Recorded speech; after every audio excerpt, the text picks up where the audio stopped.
The Tower of London is seen today as a site synonymous with horror, execution and torture.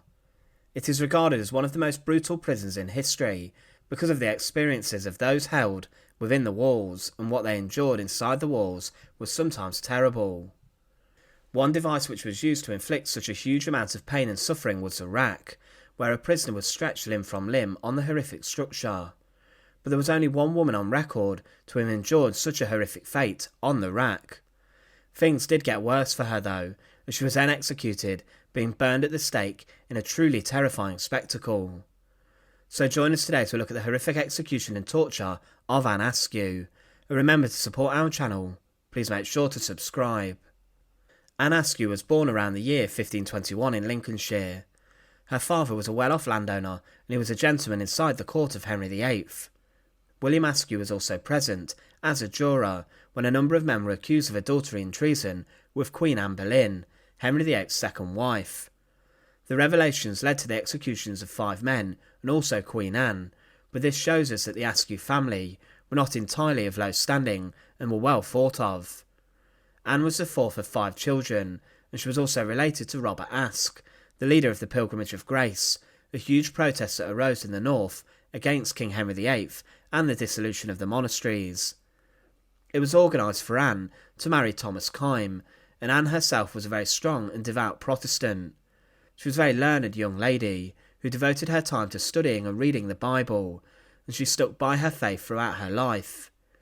She began to rub some people the wrong way through her comments and her preaching in Lincoln, but her father was a Catholic. Anne would spend most of her days reading the Bible, but in her marriage to Thomas Kyme, she had 2 children. But her husband did throw her out for being too strongly Protestant, and Askew tried to divorce her husband. After she was thrown out of the family home, Anne moved to London, and whilst here she met with other leading Protestants. She also tried to meet with Henry VIII to request a divorce from her husband, and from documents at the time, it was suspected that she was a spy, and she was placed under surveillance. Anne used her maiden name to preach and speak to the people of London about her Protestant beliefs. This caused controversy, as she was arrested a number of times and was imprisoned for her religious beliefs. In March 1545, she was arrested on suspicion of heresy and religious crimes, which was incredibly dangerous. The standard sentence for this was death at the time, and Anne was questioned about a book that was found on her possession. This was written by a Protestant priest called John Frith, who himself had been burned at the stake 10 years before. He stated that purgatory could not be proven, and Anne was interrogated by Edmund Bonner, the Bishop of London known as Bloody Bonner. He was known for his ill treatment and persecution of Protestants, and those deemed suspicious of heresy. Anne was later persuaded to sign a confession, and she was released from prison 12 days later and was sent back to Lincolnshire to live with her brother. But in February 1546, a number of conservatives in the church, led by Bishop of Winchester Stephen Gardiner, began to seek and destroy elements of radical Protestantism. Henry VIII did support this, and implicated in this was even Catherine Parr, the king's 6th wife, who was regarded as a radical Protestant. It was said that Protestant heresies would not be tolerated, and Henry VIII in May 1546 gave permission for 23 people to be arrested, those accused of heresy, and this included Anne Askew. Anne was chosen as it was considered that she was associated with Catherine Parr, and was linked to her radical religious views. Catherine in the past had stated that the Bible did not benefit the lower classes, and that they could get nothing from it. An act was even passed banning women and lower class people from reading the Bible in private, and Catherine Parr ignored this and encouraged women to read the Bible and to write scripture themselves. Bishop Gardiner believed she was undermining the king and the state, and for this he then tried to interrogate Anne Askew to get her to implicate the Queen of England. Gardiner initially tried to charm Askew, and he tried to befriend her, but on the 28th of June she rejected a number of things that implicated her of heresy. But she did stay strong in her beliefs, and because she would not tell anyone of any co-conspirators, she was tortured inside the Tower of London.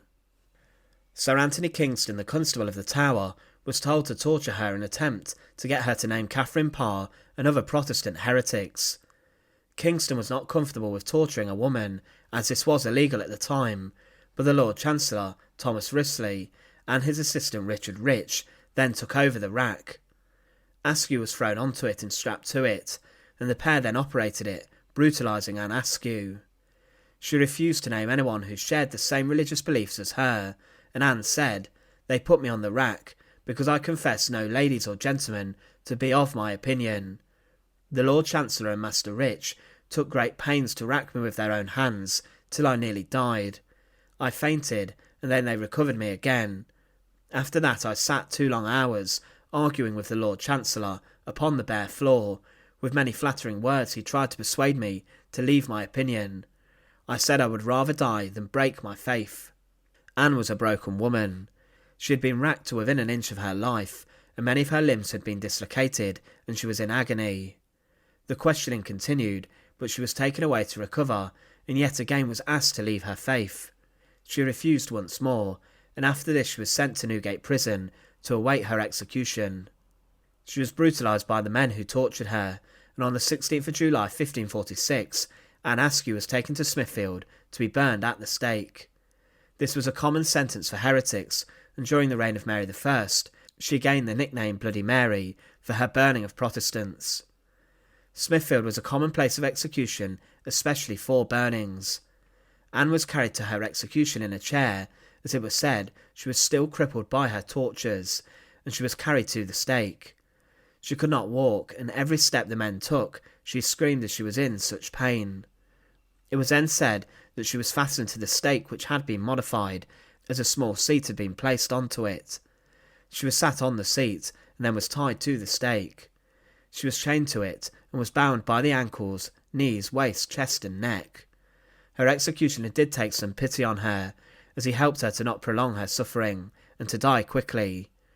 To do this he tied a small bag of gunpowder around her neck, but she was then burned alongside 3 other men. The fires were lit, and quickly as imagined, Anne Askew succumbed to the fire. The huge crowd watched on as a martyr died, and the 3 other men burned. After Anne's death, Henry VIII later reconciled with Catherine Parr with regards to her religion, and things were sweetened over. At the time, Henry did not have long left in his life, and he tolerated Catherine's radical views on religion, as she did take good care of him. Anne Askew's story was published in Fox's Book of Martyrs, which told the world of her suffering and plight. She remains today the only woman who has been found on record that was tortured inside the Tower of London using the rack.